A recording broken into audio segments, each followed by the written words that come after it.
Let's get the latest on all of this from Pat Brosnan, the former NYPD detective, very, very aware of how New Yorkers in particular have a certain sensitivity to something like this, obviously given 9/11.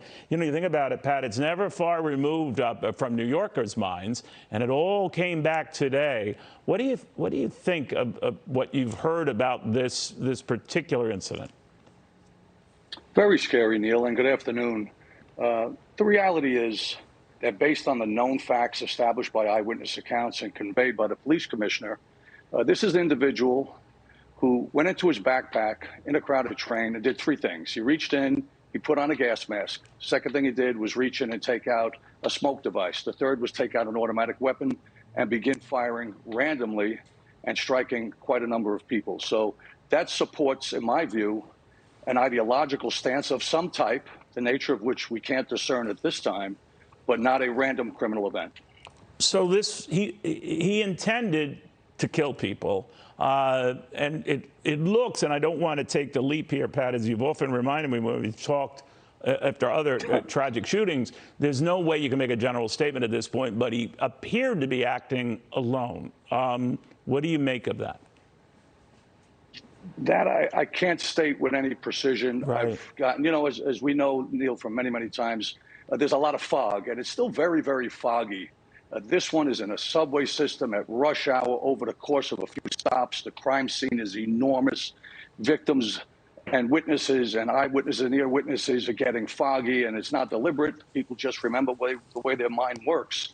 So could there have been another individual? Could there be complicit? Absolutely. Is there any evidence to support that at this time? By all accounts, no. A sole actor is what it sounds like. You know, I always think, Pat, your great value is that because you've been around the block a few times, not that you're old, Pat, but you know this stuff inside and out. And what kind of advice can you give people who are already leery of returning to work in the city, getting back on a subway, they hear something like this? You know, you're really trapped once those subway doors close. So you're pretty vulnerable. What do you tell them? How do you tell them to behave, to act, to react?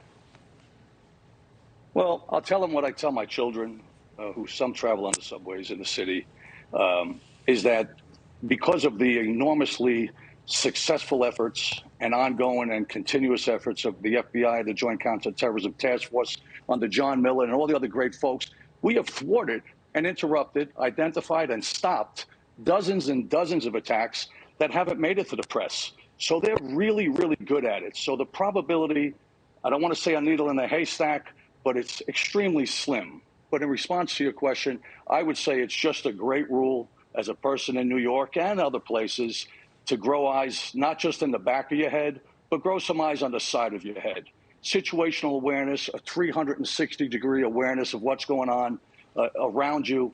You just can't go wrong with it. There's no downside to it. You know, Pat, again, to your point, there's so much we don't know. We do know that there was one report that had it that the assailant donned that mask, that gas mask, once he got in that car. And now you're seeing the doors close. You see this guy doing that. What do you do? See, that's the craziness of this COVID, post-COVID, I don't know where we are with COVID. That's another madness. Right. But the reality is bizarre facial coverings today are the norm. You know, 2 years ago on March the 12th, before the pandemic, if you and I were on a subway, we would have said, what the heck's a guy putting a gas mask on for?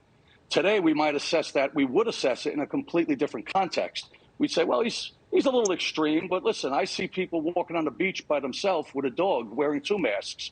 So everybody has a different reaction and a different type of facial response to it as far as a covering. So no, I don't think that would be a big tell. Of course, when he reached in and took out the smoke bomb and the weapon, right. No need to comment on that. Now, subways invariably end up being a target for crazy people, whether those who push people onto tracks. We've seen a good deal of that in New York, in Japan, attacks on subway systems, you know, pushing, you know, poison into the air.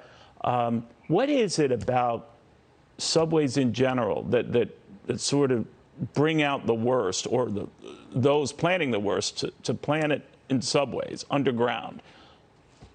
I think there's a perceived and a real sense of anonymity because of the enormous crowds in New York City on the subway system. There's also an absolute plethora of exits. There's exits all over the place. There's so many options for escape, and there's so many options to just mix into the crowd, go undetected. You know, you step 3 feet over, and you're going west on another train. You get off, you're going north on a train. Think of the complexity of trying to track someone as opposed to walking or running or going topside onto the street and jump in a vehicle. It's just more attractive to the criminal mind, and it's just much more anonymous and more likely for success. But I'll tell you this, Neil, on the anniversary, the 20th anniversary of 9/11, we did outfit 472 of the subway stations for the first time with cameras, and that's a great thing. They're on the platforms. They're not in the cars yet. That's coming in September. They're at the fare where you get the fare. They're on the platform itself and in the station. Now, they're not all proactive. Many of them are reactive. They're static. Right. But at least 30% today are being fed into a central monitoring location. This way you know if they're broken. Now, if these cameras are broken, who would know unless you did an independent test of them? So that's the problem with proactive versus reactive and static versus central monitoring. But we're moving in the right direction. We really are. Never quick enough. Pat Brosnan, thank you very much. And to your point, one of those cameras was down at this particular station, but so many people had smartphones with them. Much of the video that we are getting, to your point, Pat, isn't coming from static or other cameras installed in place, but from people with their smartphones.